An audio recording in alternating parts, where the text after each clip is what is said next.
कृष्णा। राधे राधे दोस्तों। अनंत चतुर्दशी की व्रत कथा पढ़ने और सुनने से हमें लक्ष्मी जी की प्राप्ति होती है। अनंत चतुर्दशी के व्रत का शास्त्रों में बहुत ही महत्व बताया गया है। अनंत चतुर्दशी पर भगवान विष्णु के अनंत स्वरूप की पूजा होती है और हाथ में 14 गांठों वाला धागा जिसे अनंता कहते हैं उसको बांधा जाता है।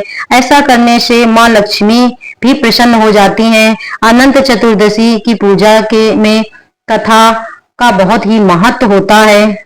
ये हमें कथा अवश्य पढ़नी चाहिए।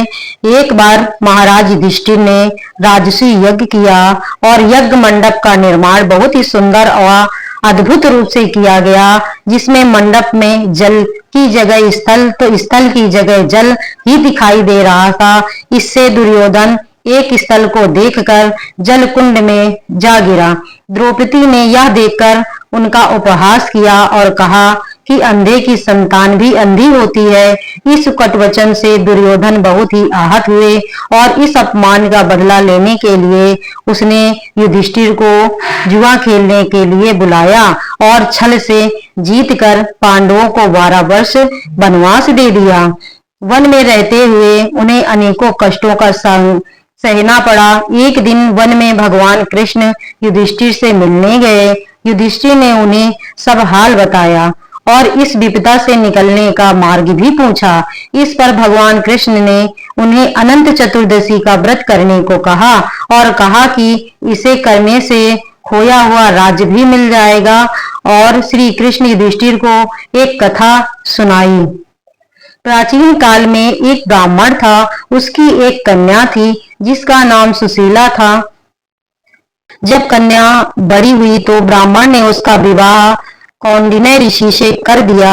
विवाह पश्चात कौंडिन्य ऋषि अपने आश्रम की ओर चल दिए।